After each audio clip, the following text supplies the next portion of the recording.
చర్చ ట్విస్టులకు తెరపడేది ఇప్పుడు కర్ణాటక ముఖ్యమంత్రి అది కర్ణాటకం అంటాం కదా మనం. ఈ కర్ణాటకానికి ఎడతెగని కర్ణాటకం తాజాగా తేల్చేశారు. ఏమని మల్లికార్జున్ ఖర్గే చెప్పాడు, మేము నిర్ణయం చేస్తాం, మేము అధిష్టానం కూర్చొని చేస్తాం, నేను రాహుల్ గాంధీ సోనియా గాంధీ మేము కూర్చొని నిర్ణయం చేస్తాము అని.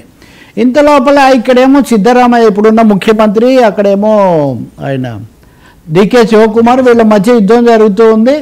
సిద్ధరామయ్య 2 రోజులకు ఒకసారి ఏం లేదు నాకు అలాంటి సమాచారం ఏం లేదని ఆయన చెప్తుంటే, ఆయన కొడుకేమో ఆయన కొడుకు కూడా శాసనసభ్యుడు, మా నాన్న చాలా వృద్ధుడైపోయాడు, మార్పు జరగవచ్చు, కానీ సతీష్ జక్రీవాల్ ఒక ఆయన ఉన్నాడు, ఆయన వస్తే బాగుంటుందనే అభిప్రాయం ఉంది అని చెప్పారు. ఇప్పుడు ఆయన అందరూ ఎవరికి వాళ్ళు ఢిల్లీకి వెళ్ళి కలుసుకుంటున్నారు. తమాషా అంటే కాంగ్రెస్ పార్టీ కేంద్రంలో అధికారం కోల్పోయి చాలా రోజులు అయినప్పటికీ కూడా ఇప్పటికీ కాంగ్రెస్ అధిష్టానము, ముఖ్యమంత్రుల మార్పు ఇవన్నీ గతంలో పద్ధతి పెద్దగా మార్చడంలా. ఇక్కడ రాష్ట్రంలో ఇవన్నీ జరుగుతుంటే డికే శివకుమార్ నిన్న కీలకమైన ఒక ప్రకటన చేశాడు.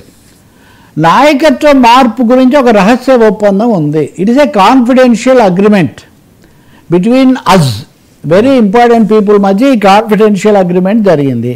అది ఎవరి మధ్య జరిగింది ఏముంది నేను మీకు చెప్పలేను, కానీ తప్పకుండా అమలు అవుతుంది అని చెప్పి ఆయన చెప్తున్నారు.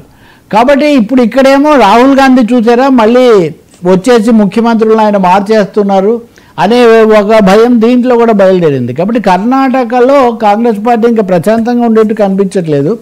పైగా సిద్ధరామయ్య ఏదో ప్రశాంతంగా గ్రేస్ఫుల్గా దిగిపోవడం కాకుండా లేదు అనుకుంటే ఇప్పటిదాకా దాన్ని సాగతీయడం చూస్తుంటే ఆయన వర్గం కూడా కొంత అడ్డం తిరిగేటటువంటి ఒక అవకాశం కనిపిస్తుంది. సో కాంగ్రెస్ పార్టీ కర్ణాటకలో ఈ నాయకత్వ మార్పుకు సంబంధించిన ఒక పెద్ద రభసనే ఎదుర్కొంటున్నట్టుగా చాలా స్పష్టమవుతుంది. నిజానికి ఇతరులకు ఏం సంబంధం లేదు, బయటి వాళ్ళ అంతర్గత వ్యవహారం. ఆ ముఖ్యమంత్రి వెళ్ళి ఈ ముఖ్యమంత్రి వస్తాడు, అదే పార్టీ అదే విధానాలు కొనసాగుతాయి.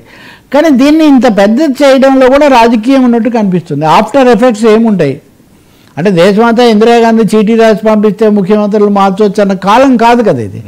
కాంగ్రెస్ పార్టీ ఒక విధంగా కొంత బాగా బలహీనపడిపోయిన ఈ కాలంలో ఉన్నవే 4 రాష్ట్రాలు, అందులో పెద్దవి కర్ణాటక, తెలంగాణ, ఇవే పెద్దవి.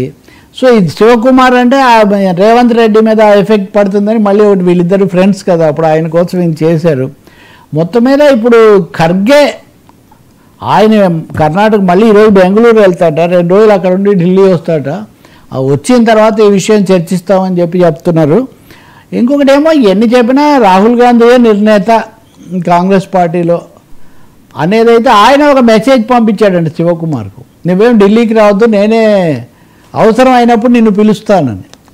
అవసరం అయినప్పుడు పిలుస్తానంటే దాని అర్థం మారుస్తాననే కదా అంటున్నారు. కానీ ఇది ఒక అంతులేని కథలాగా ఈ ముఖ్యమంత్రి మార్పిడి, అధికార మార్పిడి కూడా కాదు, ముఖ్యమంత్రి మార్పిడి అనేది కర్ణాటకలో ఒక అంతులేని కథలాగా మారిపోయింది. సార్ అమెరికా టెర్రర్, ట్రంప్ కొత్త పాచికలు.